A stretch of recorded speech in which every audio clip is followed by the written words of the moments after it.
Autoline Daily is brought to you by Bosch. The number of clean diesel models in North America will double by 2014. Bosch Clean Diesel. Good, clean, fun.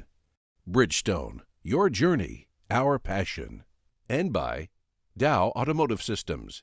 Improving durability and increasing design flexibility with Betamate structural adhesives at dowbetamate.com. This is Autoline Daily for March 26. I'm John McElroy, and we have a lot to show you today, including another installment of Hall versus Hall. But first, the news.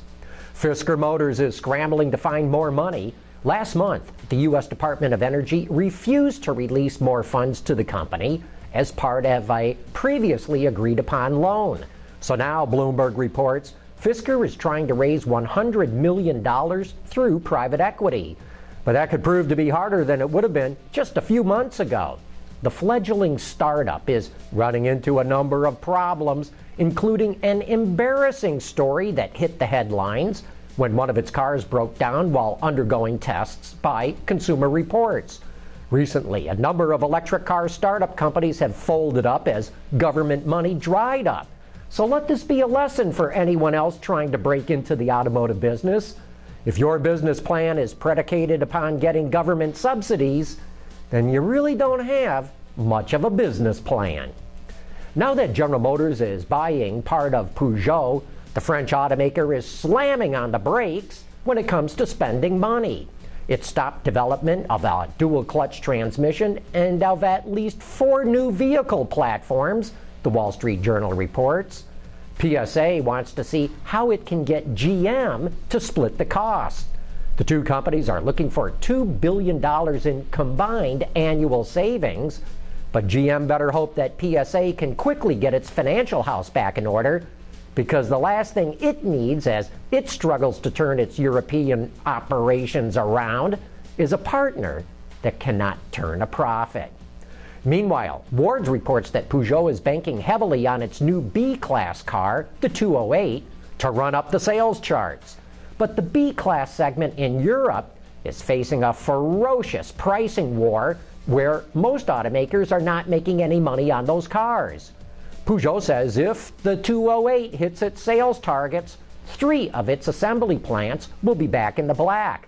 One of their key selling points will be with a touchscreen that displays apps, like one for finding a nearby restaurant. Get this, the cost of getting those apps is only $460 for the first year and only $200 a year after that.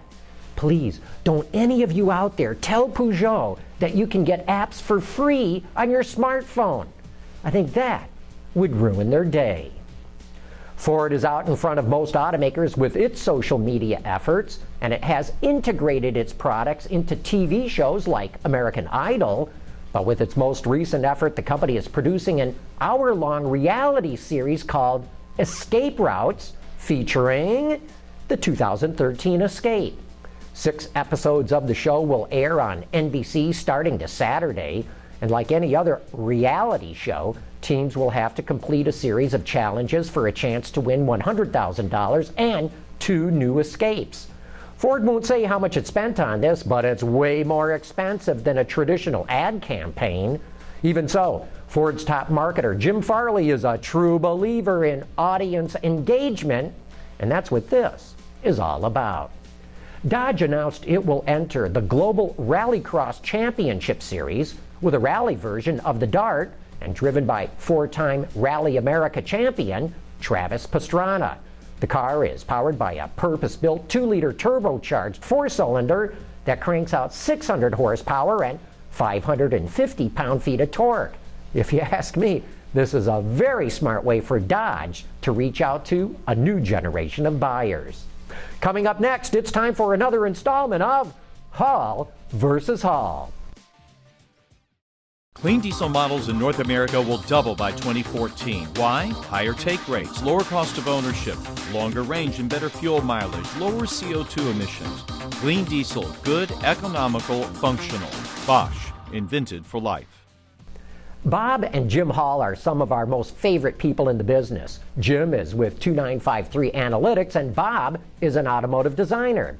Every now and then we like to pose a question to them, and here's the one that we asked them in the most recent installment.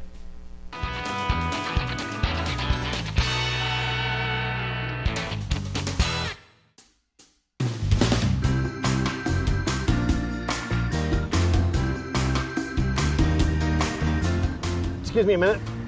Just made some. I'm disgusted. wait till you're downwind. I'm disgusted. Okay. As I've overcome in vertiginous, retching horror. Favorite fuel for me. That's a tough one. I'm tempted to say hydrogen, because if we can ever make hydrogen cars work, for whatever reason, we will completely get rid of any concept of carbon in the fuel. CO2 is not an issue, and then we can have cars that are as good as we can have. But of course, the problem is it is the least dense element, and as a result, you don't get a lot of it per pound or per cubic foot or whatever. But I'd say hydrogen, and I don't hold any hope for seeing the majority of cars being hydrogen fueled in my lifetime. Oh, the humanity! But it's a neat fuel. Yeah, what Jim said on hydrogen is right, but I mean, if you're talking about something you can have for the here and now, and we're talking about things that weren't made before, there was a proposal back in the early 90s to do what was called Phase 4 gasoline in the state of California. Remember that? Right. And it was to drop the RVP, the read vapor pressure of gasoline, astronomically low. So low that if you put it in a car with a carburetor, the car would not run. Right. You couldn't aspirate it without exactly. fuel injection at high pressure. Exactly. And it was a system, is it the one you have for the long run? No. But it allowed for better fuel economy, higher compression ratios, a lot of the things without impacting the drivability or the emissions curve. It actually helped the emissions curve. But it would have been significantly more expensive than gasoline at that time. Exactly. And that was with gas at $1.35 a gallon. And the bigger issue was that none of the companies that had refineries in California wanted to upgrade them because it required basically redoing the refinery on a huge scale.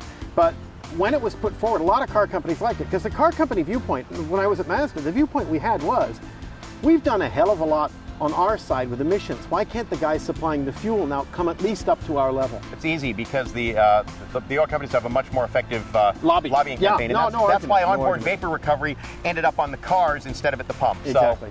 So, lobbies win. No, that'd be my choice.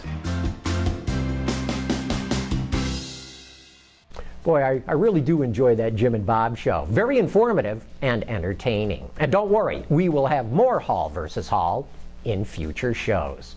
But that wraps up this show. Thanks for watching. We'll see you tomorrow.